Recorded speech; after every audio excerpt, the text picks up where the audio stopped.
Shalom, Bapak Ibu, Saudara sekalian yang dikasihi oleh Tuhan. Salam sehat dan bahagia. Salam buat semua yang di rumah-rumah atau dimanapun berada. Biarlah berkah dan pemeliharaan Tuhan senantiasa dinyatakan buat setiap kita semua.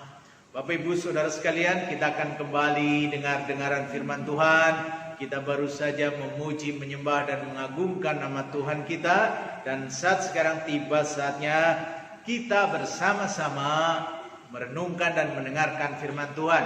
Tema firman Tuhan hari ini adalah siapa orang yang berbahagia? Siapa orang yang berbahagia? Banyak orang memiliki pemahaman bahwa yang mungkin termasuk kita, bahwa orang yang berbahagia adalah orang yang memiliki harta yang melimpah, kedudukan yang tinggi, cukup segalanya, orang itu berarti berbahagia. Pandangan semacam ini saya kira hal yang wajar. Tetapi hari ini kita akan melihat bagaimana pandangan Alkitab atau menurut Tuhan Yesus, siapa sebenarnya orang yang berbahagia. Kita akan melihat dari kitab Lukas pasal yang ke-11 ayat 27 dan 28. Lukas pasal yang ke-11 ayat 27 dan 28, demikian firman Tuhan. Ketika Yesus masih berbicara, berserulah seorang perempuan dari antara orang banyak dan berkata kepadanya, "Berbahagialah ibu yang telah mengandung engkau dan susu yang telah menyusui engkau." Tetapi ia berkata, yang berbahagia ialah mereka yang mendengarkan firman Allah dan yang memeliharanya. Di dalam ayat 28 saya akan kembali ulangi kata Tuhan Yesus demikian. Yang berbahagia ialah mereka yang mendengarkan firman Allah dan yang memeliharanya. Nah, dari ayat ini kita melihat pandangan Tuhan Yesus tentang siapa orang yang berbahagia. Paling tidak dari ayat ini, menurut Tuhan Yesus, orang yang berbahagia itu harus memenuhi dua kriteria. Siapa orang yang berbahagia menurut Tuhan Yesus? Di situ dikatakan yang berbahagia ialah mereka yang mendengarkan firman Allah.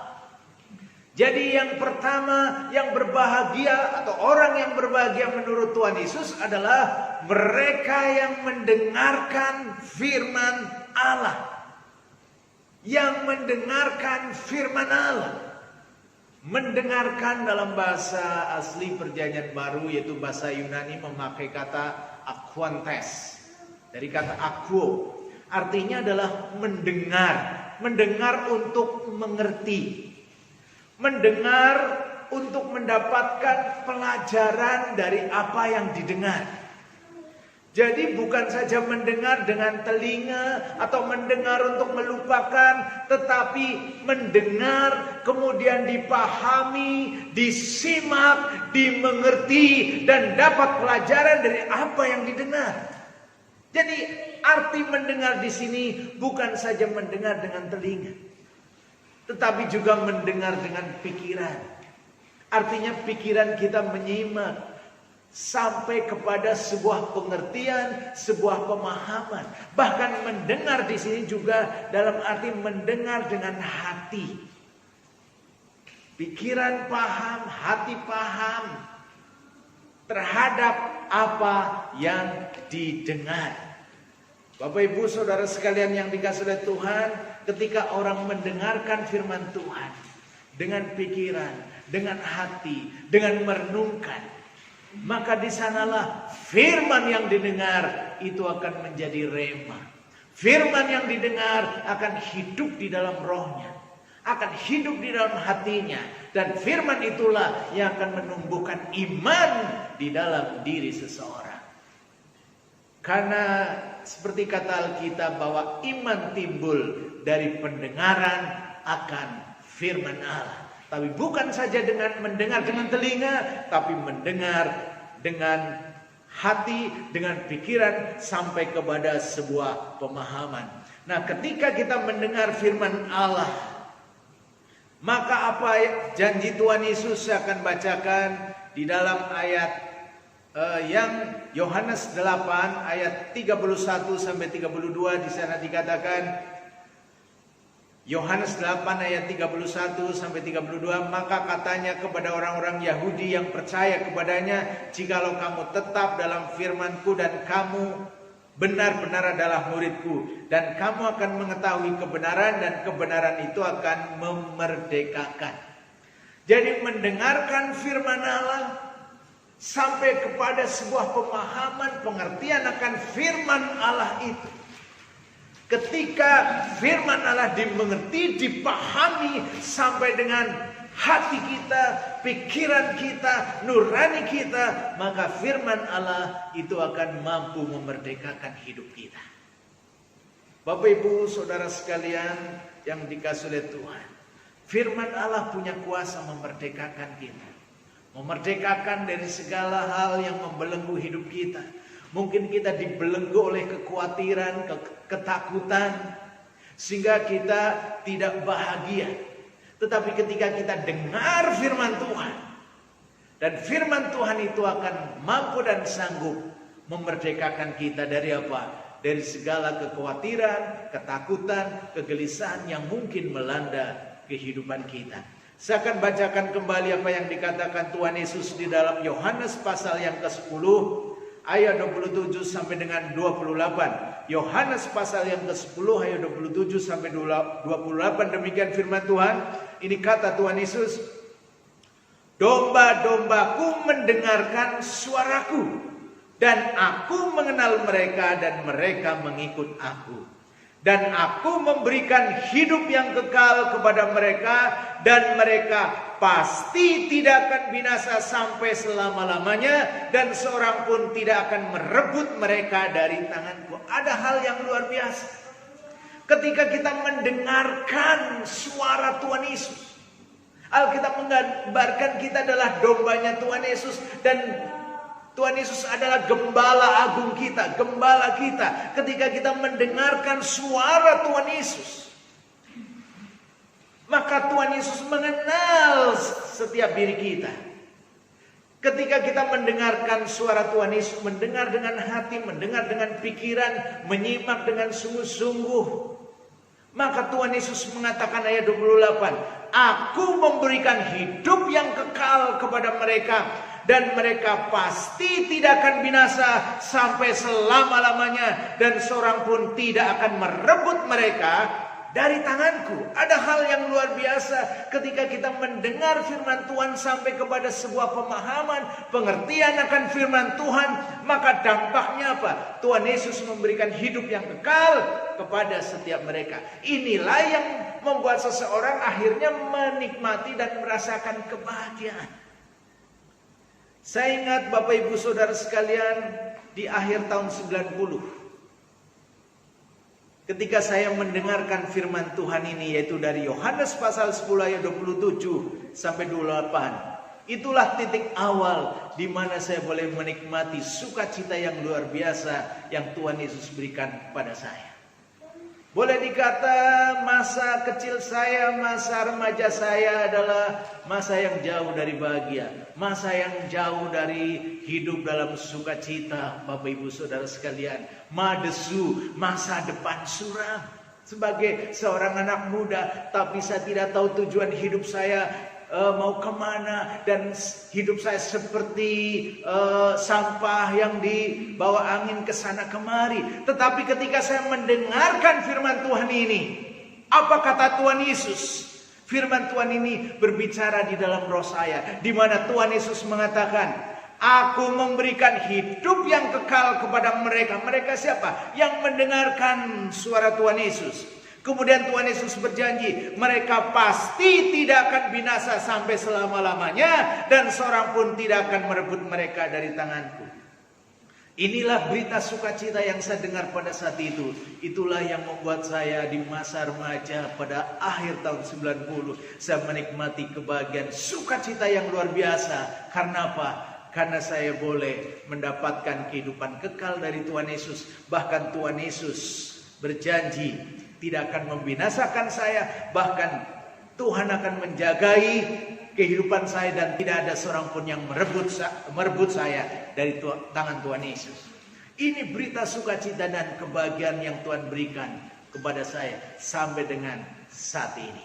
Jadi Bapak Ibu dan saudara sekalian yang dikasihi oleh Tuhan, siapa orang yang berbahagia ketika mendengarkan firman Tuhan? Hal yang kedua, menurut Tuhan Yesus, siapa orang yang berbahagia? Kembali kepada Lukas pasal yang ke-11 ayat 28. Di situ Tuhan Yesus mengatakan, yang berbahagia ialah mereka yang mendengarkan firman Allah dan yang memeliharanya. Yang kedua adalah yang memelihara firman Allah. Di mana? Di dalam kehidupan. Bapak Ibu yang dikasihi oleh Tuhan, mungkin di antara kita punya peliharaan. Mungkin binatang. Mungkin tanaman. Ketika kita punya peliharaan, maka kita akan merawat sedemikian rupa. Dari kecil kita jagai, kita rawat sampai bertumbuh, kita lindungi sedemikian rupa. Dan rasanya ada sukacita yang luar biasa ketika yang kita rawat, ada pertumbuhan, ada pertambahan. Ada sukacita yang luar biasa. Nah, ternyata Bapak Ibu yang dikasihi oleh Tuhan, ketika kita mendengarkan firman Tuhan, ternyata firman Tuhan juga supaya dipelihara, supaya dijaga, supaya dipelihara dan bertumbuh di dalam roh kita, bertumbuh di dalam hati kita, bertumbuh di dalam pikiran kita. Firman Tuhan itu adalah sesuatu yang hidup. Sehingga firman itu harus terus dijaga, dipelihara, supaya firman itu menjadi benih, bahkan menjadi tanaman, menjadi pohon yang berbuah-buah, yang berbuah lebat. Nah, Tuhan Yesus mengatakan demikian di dalam Matius 13 ayat 23, orang yang mendengar dan melakukan firman digambarkan demikian.